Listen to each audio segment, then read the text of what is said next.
दोस्तों, अच्छे वक्त में तो सब साथ होते हैं, लेकिन असली दोस्त कौन है ये बुरा समय ही बताता है। आज मैं आपको ऐसी कहानी सुनाने जा रहा हूं जो आपके दिल को छू जाएगी और आपको यकीन दिलाएगी कि सच्ची दोस्ती दुनिया का सबसे बड़ा खजाना है। कहानी है उत्तर प्रदेश के एक छोटे से कस्बे रामपुर से। यहाँ दो दोस्त रहते थे, आदित्य और विवेक। दोनों बचपन से साथ पढ़े, साथ खेले और हमेशा एक दूसरे के सुख दुख में खड़े रहे। आदित्य एक साधारण परिवार से था। उसका पिता कपड़े की छोटी सी दुकान चलाता था, जबकि विवेक का परिवार थोड़ा संपन्न था। उसके पिता सरकारी नौकरी में थे। हालांकि दोनों की आर्थिक स्थिति अलग थी, लेकिन उनकी दोस्ती इतनी गहरी थी कि पूरे कस्बे में लोग उनकी मिसाल देते थे। अक्सर लोग कहते, अगर दोस्ती देखनी है तो आदित्य और विवेक को देखो, सच्चे साथी ऐसे ही होती है। आदित्य और विवेक दोनों का सपना था कि वे बड़े होकर अपने परिवार का नाम रोशन करें। आदित्य डॉक्टर बनना चाहता था ताकि गरीबों का इलाज कर सके। विवेक का सपना था कि वह इंजीनियर बने और एक बड़ी कंपनी में काम करे। दोनों खूब मेहनत करते, साथ में पढ़ाई करते और एक दूसरे को हर मुश्किल में सहारा देते।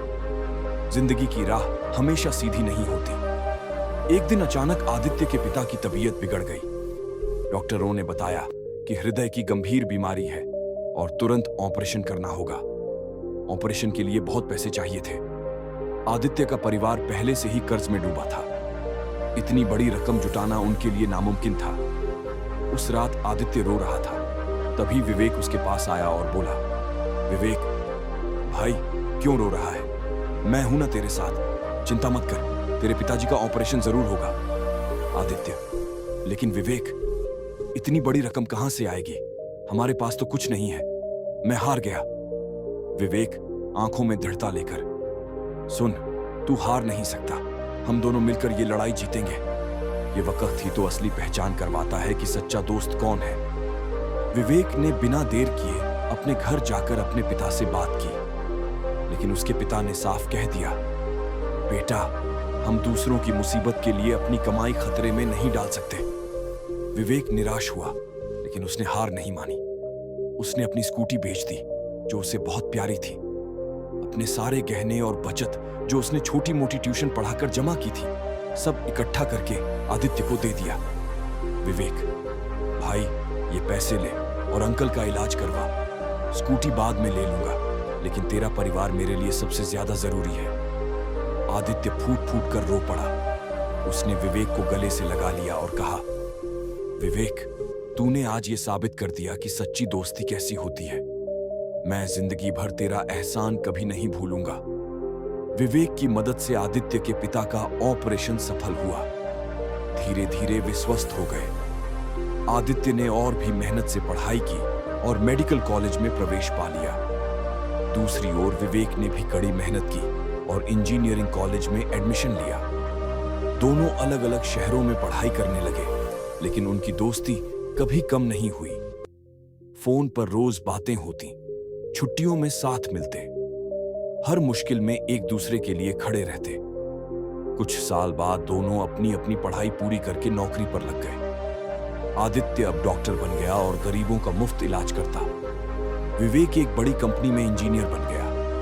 जिंदगी अब पटरी पर थी, लेकिन कहानी यहीं खत्म नहीं होती। एक दिन अचानक विवेक की कंपनी डूब गई और उसे नौकरी से निकाल दिया गया। धीरे धीरे उस पर कर्ज चढ़ गया। जिन दोस्तों के साथ वह हंसता बोलता था, वे सब धीरे धीरे दूर हो गए। विवेक टूट चुका था। तभी उसे आदित्य याद आया। उसने सोचा, क्या आदित्य अब भी मेरी मदद करेगा? कहीं उसने भी तो मुंह न मोड़ लिया हो। लेकिन जब उसने हिम्मत करके आदित्य को फोन किया, तो दूसरी तरफ से आवाज आई, आदित्य, अरे पगले, तूने तो मेरे पिता की जान बचाई थी। अब तेरी मदद करना मेरा फर्ज है। तू मेरे लिए सिर्फ दोस्त नहीं, परिवार है। आदित्य ने विवेक को अपने अस्पताल में मैनेजर की नौकरी दी। धीरे धीरे विवेक ने फिर से अपनी जिंदगी को पटरी पर ला दिया। आज दोनों न सिर्फ सफल हैं, बल्कि उनकी दोस्ती की मिसाल पूरे शहर में दी जाती है। जिंदगी में अच्छे वक्त में तो सब साथ होते हैं, लेकिन असली दोस्त वही होता है जो बुरे समय में आपके साथ खड़ा हो।